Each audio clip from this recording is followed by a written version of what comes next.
Most people don't suffer because they settle alone. They suffer because they keep reaching for people who have already let go. You replay conversations. You wait for replies. You make excuses for silence. You lower your standards just to keep a connection alive. But here sits the truth most people avoid. If someone has to be chased, they have already decided. Buddhism doesn't teach you to beg for belonging. It teaches you to see reality clearly and stop clinging to what no longer chooses you. Walking away isn't cruelty. It's accuracy. And once you understand that, everything changes. One, attachment is the real source of your pain. Buddhism is uncompromising on this point. Suffering does not come from people leaving your life. It comes from attachment to how you wanted them to stay. That distinction matters because as long as you believe the pain is caused by another person, you remain powerless. The moment you see that the pain is produced by your own clinging, control comes back to you. Most people misunderstand attachment. They think attachment means love, loyalty, or emotional depth. It doesn't. Attachment is dependence on an outcome continuing exactly as the mind prefers. Love can exist without attachment. Attachment cannot exist without fear. The fear is simple. If this changes, I will not be okay. You are not hurting because someone didn't choose you. You are hurting because your mind is refusing to accept a reality that has already occurred. Reality has moved on. Your mind has not. That gap is where suffering lives. Notice how the pain actually functions. It is not constant. It spikes when you remember something, when you check your phone, when you imagine a different outcome. That tells you something important. The person is not actively hurting you. The mind is replaying, projecting, negotiating, and resisting. Buddhism calls this mental activity craving and aversion working together. You crave the past version to return, and you resist the present version that exists. The mind is fighting time itself, and time always wins. You cling to memories because they feel safe. You cling to potential because it allows you to avoid accepting loss. You cling to old versions of people because those versions do not reject you, but none of those things are real anymore. They exist only as mental images, and yet they carry emotional authority over you.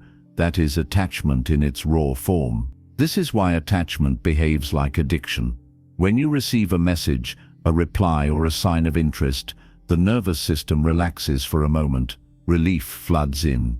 When there is silence, the nervous system panics, anxiety rises. You check again. You analyze again. This cycle is not romance. It is conditioning. The brain has learned to associate relief with external validation. Buddhism does not romanticize this. It calls it bondage. Uncertainty becomes torture under attachment because the mind demands resolution. It wants certainty, control, reassurance. When it does not get those things, it fills the gap with imagination. Imagination is never neutral. It always leans toward fear or hope, both of which keep you stuck. Hope keeps you waiting. Fear keeps you checking. Both keep you attached. People often believe that stopping the chase will increase the pain. They imagine that if they stop reaching out, stop checking, stop hoping, the grief will overwhelm them. This belief is false. What actually happens is withdrawal, not collapse. Just like any addiction, the discomfort peaks and then declines when the stimulus is removed. When you stop feeding attachment with attention and expectation, it begins to weaken. The pain does not grow, it loses fuel. Buddhism teaches acceptance not as a moral virtue, but as a functional necessity. Acceptance means allowing reality to be what it already is. It does not mean approving of it. It does not mean liking it. It means stopping the internal argument. The moment you stop arguing with what happened, the mind regains energy. That energy was never lost. It was being wasted on resistance. Notice the difference between pain and suffering. Pain is the natural emotional response to loss. Suffering is the ongoing mental refusal to let the loss be real. Pain is unavoidable. Suffering is optional. Attachment transforms pain into suffering by extending it indefinitely. Letting go does not erase pain instantly, but it puts an end to unnecessary suffering. Many people delay letting go because they believe it means admitting defeat or declaring that the relationship, connection, or effort was meaningless. That is another illusion. Letting go does not erase what was real. It simply stops demanding that it continue. Buddhism is precise here. Impermanence does not invalidate meaning. It explains it. When you stop chasing, you are not saying this didn't matter. You are saying this no longer exists in the way my mind wants it to. That is honesty. That honesty is stabilizing. It brings the nervous system back into the present, instead of keeping it trapped in comparison. Self-inflicted suffering often feels noble to people. They believe that holding on proves depth, loyalty, or emotional strength. Buddhism dismantles that belief completely.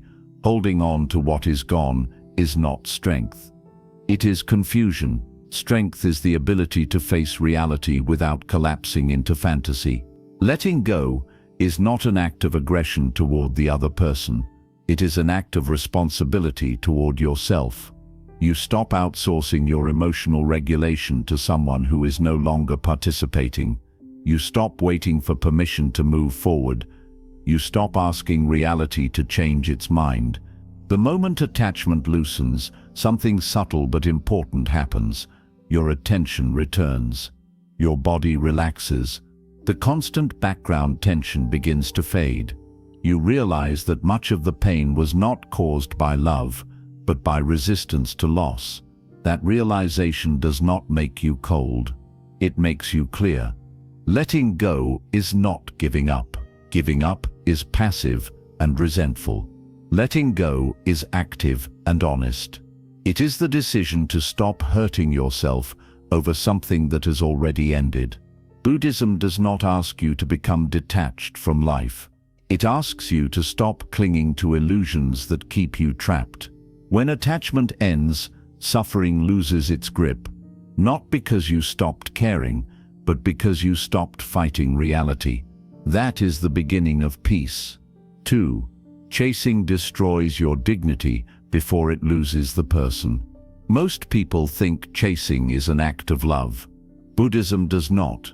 It treats chasing as a form of craving, and craving always carries a cost. The cost is not just the relationship, the cost is your balance, your clarity, and eventually your self-respect. Chasing begins subtly. You reply faster than you should. You explain more than necessary. You tolerate inconsistency and call it patience. You silence your discomfort because you don't want to seem demanding. None of this feels dramatic at first. It feels reasonable. It feels like effort. But effort without reciprocity is not devotion. It is imbalance. Buddhism teaches the middle way for a reason.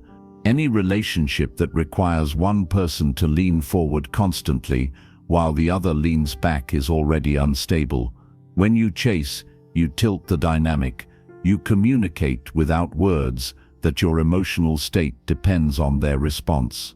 This is where dignity begins to erode. Dignity is not pride. It is internal alignment. It is the quiet sense that your actions match your values. Chasing breaks that alignment. You start doing things that don't sit right with you, but you justify them because you are afraid of losing the connection. Over time, the fear becomes louder than your self-respect. The Buddha warned against this kind of attachment because it places your peace outside yourself. When your calm depends on whether someone replies, shows up, or chooses you, you have surrendered authority over your inner state. That surrender creates anxiety because the mind knows it no longer has control. Anxiety is not weakness. It is the nervous system signaling imbalance. Many people believe that if they just try harder, give more, or prove their worth, the other person will finally choose them. This belief ignores a fundamental truth.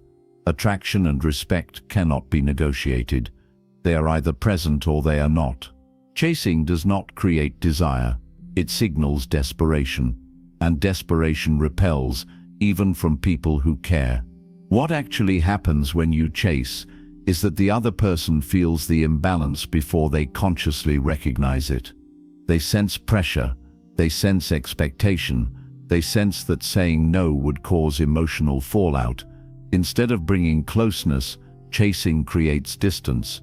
Instead of increasing connection, it introduces discomfort. Buddhism emphasizes non-attachment, not because attachment is immoral, but because it distorts perception. When you chase, you stop seeing the situation clearly. You stop asking whether the connection is healthy. You stop noticing how much you are giving compared to what you receive. You become focused on the outcome rather than the reality unfolding in front of you. There is another cost that is rarely acknowledged. Chasing teaches you to abandon your own boundaries. You tell yourself that your needs are too much, that your expectations are unreasonable, that your feelings should wait. Over time, this creates internal resentment, not toward the other person, but toward yourself. You know deep down that you are shrinking to stay connected. Buddhism treats self-betrayal as a form of suffering. When you consistently act against your own clarity, the mind fragments. One part of you knows this is wrong. Another part keeps chasing anyway. That internal conflict is exhausting. It drains energy, focus, and self-trust. People often fear that walking away will make them look cold, uncaring, or proud. In reality, chasing is what weakens your position. Walking away calmly, without drama or explanation, restores balance immediately. It communicates something chasing never can: self-respect. Walking away is not punishment. It is not manipulation. It is not a tactic. It is the natural response when effort is not met. Buddhism teaches that right action is action that reduces suffering. Staying where you are not chosen increases suffering. Leaving reduces it. There is a difference between effort and pursuit. Effort exists where there is mutual movement. Pursuit exists where one person runs and the other watches. Buddhism does not ask you to become passive in life. It asks you to stop forcing outcomes that are not aligned. When you stop chasing, something important happens inside you. The nervous system relaxes. The constant vigilance fades. You stop checking, waiting, and interpreting silence. That calm is not indifference. It is relief. It is the body recognizing that it no longer has to perform to be accepted. Dignity returns quietly. You don't announce it. You don't explain it. You feel it as stability. You feel it as self-trust. You begin to realize that losing someone who does not choose you is less painful than losing yourself while trying to keep them. Buddhism does not teach you to harden your heart. It teaches you to protect it from unnecessary suffering. Chasing keeps you trapped in hope without evidence. Walking away brings you back into alignment with reality. You do not lose people by refusing to chase. You reveal the truth of the connection. And if the connection only survives when you abandon your dignity, it was never meant to last. That clarity is not harsh. It is freeing. 3. People show you the truth through action, not words. One of the clearest teachings in Buddhism is that reality does not hide. It presents itself constantly, but the mind often refuses to see it. When it comes to relationships, this refusal usually shows up as believing words over actions. This is not optimism. It is avoidance. Words are easy. Promises cost nothing. Explanations can be endless. Action, on the other hand, requires effort, consistency, and presence. That is why Buddhism places so much emphasis on observing behavior instead of clinging to narratives. What someone does repeatedly is the truth. Everything else is decoration. Most people do not suffer because someone lied to them. They suffer because they kept listening to comforting words while ignoring uncomfortable behavior. The mind prefers reassurance over reality. It wants to believe that things will improve, that intentions matter more than outcomes, that patience will be rewarded. But Buddhism is not concerned with what should happen. It is concerned with what is happening. If someone says they care but disappears when it matters, the disappearance is the message. If someone keeps you in uncertainty, delays commitment, or shows up only when it suits them, the inconsistency is the answer. Confusion is not an accident. It is a form of communication. The mind often resists this truth because accepting it forces a decision. As long as you focus on words, you can remain hopeful. You can tell yourself that things are unclear, complicated, or temporary. Hope becomes a shelter from action. Buddhism warns against this kind of hope because it prolongs suffering. It keeps you waiting instead of responding. Action reveals priorities. People make time for what they value. They show up for what matters. When effort is absent, the absence itself is information. You do not need to interpret it. You only need to acknowledge it. Buddhism teaches right seeing, which means seeing without adding stories, excuses, or emotional filters. Many people believe they need closure, explanations, or final conversations to move on. This belief keeps them stuck. Closure is not something another person gives you. It is something you allow yourself when you stop denying reality. When behavior has already answered your questions, more words will not add clarity. They will only add delay. There is a subtle form of self-deception that happens when you overvalue words. You begin to argue against what you are experiencing. You tell yourself that they are busy, confused, stressed, or afraid. While any of these may be true, they do not change the outcome. Buddhism does not deny complexity, but it does not let complexity override reality. A reason does not change a result. When you ignore actions, you train yourself to mistrust your own perception. You feel the inconsistency, but you override it with explanation. Over time, this weakens self-trust. You stop believing what you see and feel. That internal doubt creates anxiety because the mind knows something is wrong, but it has been told to stay quiet. Buddhism treats this as a form of ignorance. Not ignorance as stupidity, but ignorance as refusal to see. Ignorance sustains suffering because it keeps you repeating the same patterns. You stay in situations that drain you, hoping words will eventually turn into action. They rarely do. Seeing clearly is not cold. It is compassionate toward yourself. When you accept behavior as truth, you free yourself from endless interpretation. You stop asking why. You stop analyzing tone and timing. You stop negotiating with silence. That mental energy returns to you.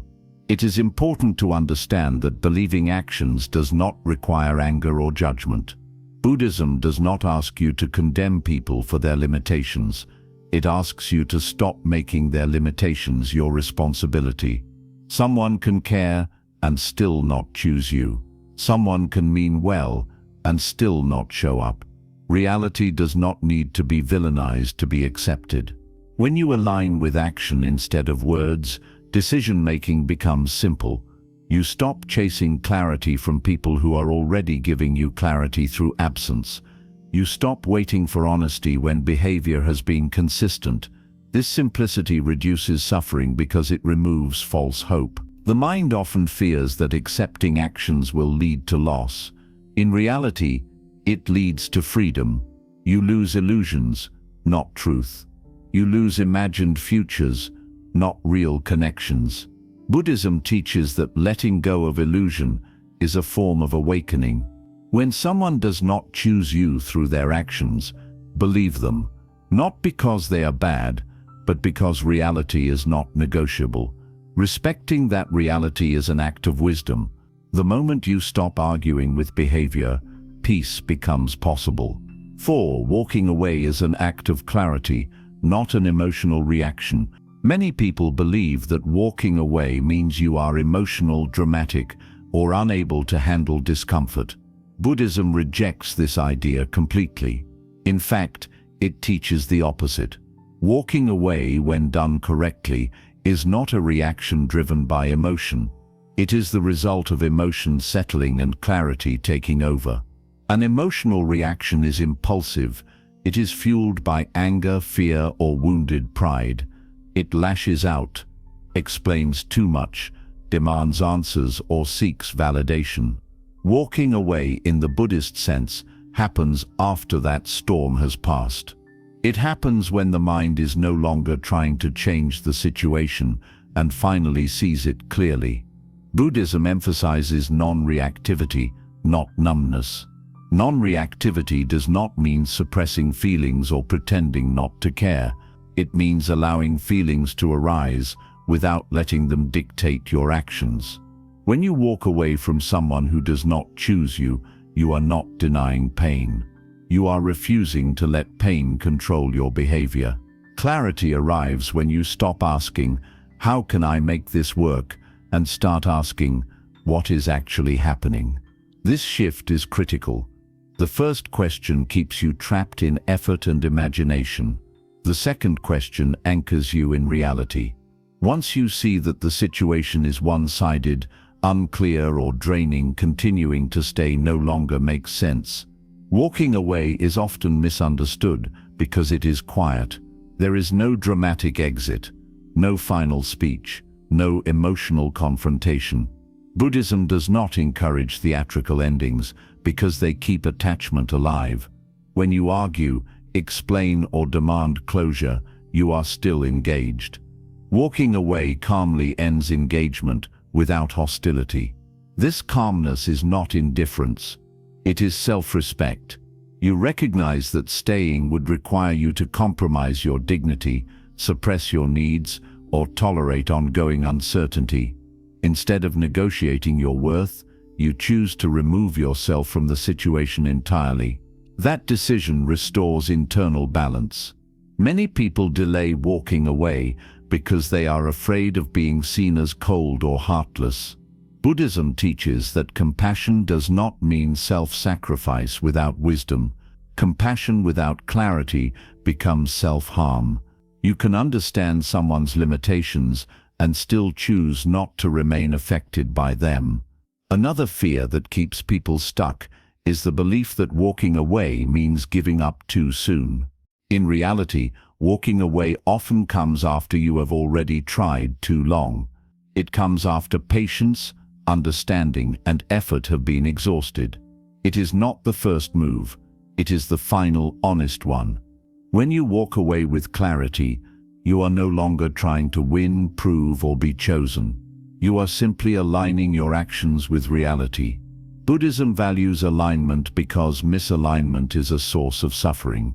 When your mind knows something is wrong, but your behavior continues anyway, tension builds. Walking away resolves that tension. There is also a nervous system component that people rarely consider. Staying in uncertain or one-sided situations keeps the body in a constant state of alert. You are always waiting, checking, interpreting. Walking away ends that vigilance. The body relaxes because it no longer has to monitor for signs of acceptance or rejection. Buddhism teaches that peace is not created by controlling external outcomes. It is created by releasing internal resistance. Walking away is an expression of that release. You stop resisting the fact that someone does not choose you. You stop trying to force alignment where there is none. It is important to understand that walking away is not about punishment. You are not withdrawing to teach someone a lesson or provoke regret. That would still be attachment. True walking away is done without expectation. You do not leave hoping they will chase you. You leave because staying is no longer truthful. This is why walking away often feels both painful and relieving at the same time. The pain comes from loss. The relief comes from honesty. Buddhism recognizes this duality and does not try to eliminate it. It teaches you to tolerate pain without creating additional suffering through resistance. Over time, walking away strengthens discernment. You become quicker at noticing imbalance. You stop overextending. You trust yourself more. This is not emotional coldness, it is emotional maturity. Walking away does not mean you close your heart to future connection. It means you close your participation in situations that require self-erasure. Buddhism does not teach withdrawal from life. It teaches withdrawal from unnecessary suffering. When clarity replaces reaction, walking away becomes simple, not easy, but simple. You are no longer fighting yourself. You are no longer arguing with reality. You are responding to what is, not what you wish it to be. That response is not weakness, it is wisdom in action. 5. You cannot force reciprocity without losing peace. One of the most uncomfortable truths Buddhism asks you to face is this: you cannot make someone meet you where you are by giving more of yourself. Effort does not create reciprocity. Awareness does. When you ignore this, peace becomes the price you pay. Reciprocity is not about equality in gestures. It is about balance in presence, care, and intention. When that balance is missing, the mind feels it immediately. There is tension, anxiety, and a quiet sense of waiting. Buddhism teaches that the body often understands imbalance before the mind is willing to admit it. Most people respond to imbalance by trying harder. They become more patient, more understanding, more available. They tell themselves that love requires sacrifice.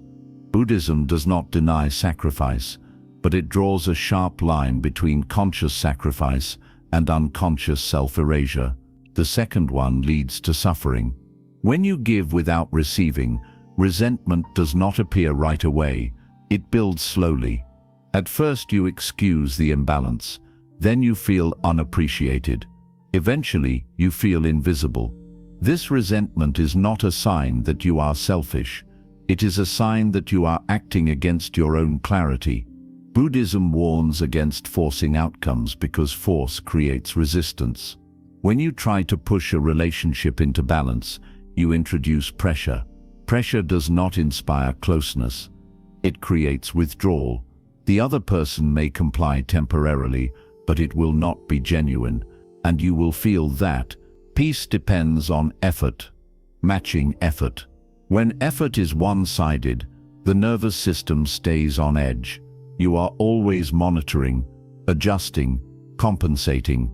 This constant adjustment is exhausting. Buddhism teaches that peace arises when the mind no longer has to negotiate its worth. Many people confuse persistence with devotion. They believe that if they stay long enough, give enough, or endure enough, the other person will eventually meet them halfway. This belief keeps them trapped. Buddhism treats this as clinging to expectation. Expectation is the seed of disappointment. You cannot force someone to care more by caring harder. Care is not contagious when it is coerced. It must arise freely. When it doesn't, the most respectful response is to stop pushing and step back. That stepping back is not withdrawal from love. It is withdrawal from illusion. Another cost of forcing reciprocity is the erosion of self-respect. Each time you tolerate imbalance, you teach yourself that your needs are optional. Over time, this belief settles into identity. You begin to see yourself as someone who must earn connection rather than someone who deserves mutual presence. Buddhism emphasizes right effort. Right effort is effort that reduces suffering. Giving endlessly where there is no return increases suffering. It does not make you virtuous, it makes you depleted. Wisdom lies in knowing when effort becomes attachment. There is also a subtle control dynamic in forced reciprocity. When you give with the expectation of return, even unconsciously, disappointment becomes inevitable. You are no longer giving freely, you are investing with hope. Buddhism points out that hope tied to expectation is a fragile state. When expectation is unmet, suffering follows. True reciprocity feels natural. There is ease, there is responsiveness, there is no constant calculation. When this ease is absent, the connection becomes work. Buddhism does not condemn work in relationships, but it rejects struggle that arises from misalignment. Letting go of forced reciprocity often feels like loss at first. You may fear that stepping back means losing the connection entirely, but what you are actually losing is the illusion that you could sustain it alone. That illusion is heavy. Releasing it lightens the mind. When you stop forcing reciprocity, you regain peace, not because the other person changes, but because you stop fighting reality. You no longer ask someone to give what they are unwilling or unable to give. You accept what is being offered and decide whether it is enough. This decision is empowering. It returns agency to you. Buddhism teaches that freedom begins when you stop asking reality to be different and start responding wisely to what is. Peace is not found in being needed. It is found in being met. And when you are not met, the most peaceful act is to stop forcing what cannot be forced. That is not failure. That is discernment. 6. Loneliness, after letting go, is temporary. Self-betrayal is not. One of the strongest reasons people keep chasing connections that no longer choose them is fear of loneliness. Buddhism does not dismiss this fear, but it places it in proper perspective. Loneliness is a feeling. Self-betrayal is a pattern. One passes. The other shapes your life. When you let go of someone, a quiet space opens. That space can feel uncomfortable at first because it removes distraction. There is no one to wait for, no one to check on, no one to orient your emotions around. The mind interprets this absence as loneliness. In reality, it is withdrawal from attachment.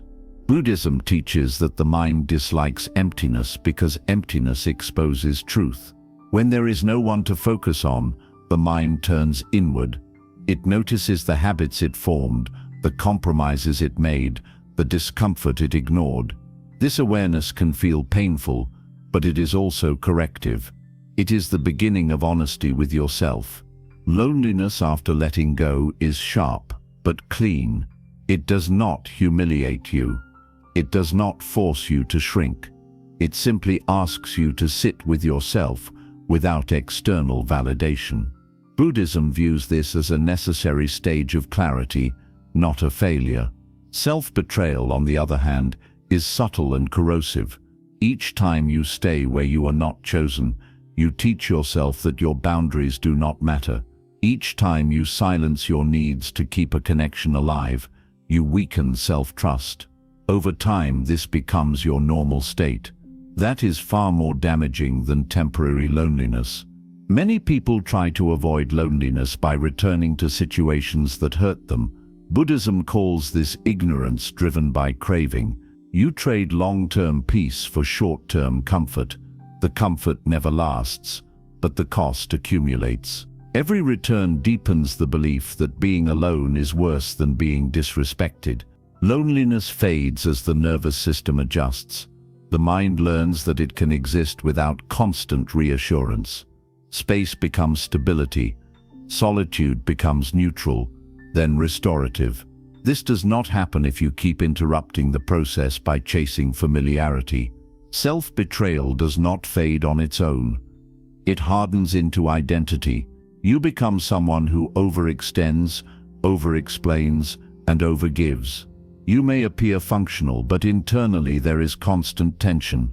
Buddhism identifies this tension as dukkha, ongoing dissatisfaction rooted in misalignment.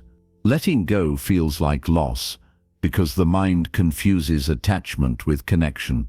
When attachment ends, the mind protests. But once the protest passes, clarity remains. You realize that much of what you feared losing was already gone. Buddhism teaches that solitude is not the absence of connection, but the absence of false connection. False connection drains you. Real connection nourishes you. Learning the difference requires sitting through the discomfort of being alone without bargaining. When you choose loneliness over self-betrayal, you are choosing integrity. Integrity is not dramatic. It is quiet consistency with your own truth. This consistency rebuilds self-trust, which is the foundation of peace. Over time, loneliness transforms. It becomes space. Space allows perspective. Perspective allows wisdom. Buddhism does not promise that letting go will feel good immediately. It promises that it will feel honest. And honesty is what heals. Temporary loneliness sharpens awareness. Chronic self-betrayal dulls it. One leads you back to yourself. The other pulls you further away. Choose the pain that ends. 7. When you stop chasing, you return to yourself. The final shift happens quietly, and most people do not notice it at first. When you stop chasing others, your attention begins to move back where it always belonged. It returns to you. Buddhism teaches that suffering persists as long as the mind is scattered outward, searching for completion in other people. When that search ends, stability begins. Chasing keeps the mind externally oriented. You wake up thinking about messages, responses, timing, and interpretation. Your mood is shaped by what someone else does or does not do. This constant outward focus fragments your energy. Buddhism describes this as a mind that is divided, never fully present, always leaning forward. When you stop chasing, there is a sense of disorientation at first. The mind asks, "Now what?" It is used to tracking another person. It is used to anticipation. Without that stimulus, the mind feels empty, but this emptiness is not loss. It is space, and space is where clarity forms. Returning to yourself does not mean becoming selfish or detached. It means reclaiming your emotional authority. You stop outsourcing your worth, your peace, and your direction to someone else's attention. Buddhism teaches that liberation begins when you stop asking the external world to validate your internal state. As your attention returns, you begin to notice how much energy was being consumed by chasing. You slept lightly. You thought constantly. You rehearsed conversations that never happened. You imagined outcomes that never arrived. When that stops, the body relaxes, the nervous system settles. This is not emotional shutdown. It is regulation. You also begin to hear your own inner signals again. Needs that were suppressed become visible. Values that were compromised come back into focus. Buddhism treats this as realignment. When your actions match your understanding, suffering decreases naturally. Another change occurs in how you relate to others. Without chasing, you become selective. Not because you are guarded, but because you are clear. You notice who meets you and who requires pursuit. You no longer confuse intensity with connection. You recognize presence as the true measure of care. This clarity does not make you closed. It makes you available in a healthier way. When someone chooses you freely, there is ease. There is no anxiety, no waiting, no constant adjustment. Buddhism teaches that ease is a sign of alignment, not boredom. Returning to yourself also means accepting responsibility for your own peace. This is confronting for many people. It removes excuses. You can no longer blame others for your emotional instability, but this responsibility is empowering. It means peace is no longer dependent on external conditions. Over time, your identity shifts. You stop seeing yourself as someone who must earn attention. You see yourself as someone who responds to what is offered. This shift changes everything. Relationships become choices, not lifelines. Buddhism teaches non-clinging not as withdrawal, but as freedom. When you no longer cling to being chosen, you are free to choose. Free to stay, free to leave, free to engage without fear. The most important return is self-trust. When you stop chasing, you prove to yourself that you can tolerate uncertainty, solitude and loss without collapsing. This trust becomes your foundation. With it, you no longer settle for partial presence or conditional care. The irony is that when you stop chasing, you become more grounded, more attractive, and more real. Not because you are trying to be noticed, but because you are no longer trying at all. Buddhism does not promise that people will suddenly choose you. It promises something more valuable. You choose yourself. And when that happens, peace is no longer something you seek. It is something you stand in. If there is one thing Buddhism makes unmistakably clear, it is this: peace does not come from being chosen. It comes from seeing clearly and refusing to cling to what no longer aligns with reality. You do not need to convince anyone of your value. You do not need to wait for recognition, effort, or consistency that has already shown itself to be absent. The moment someone does not choose you, reality has spoken. Arguing with it only prolongs suffering. Walking away is not bitterness.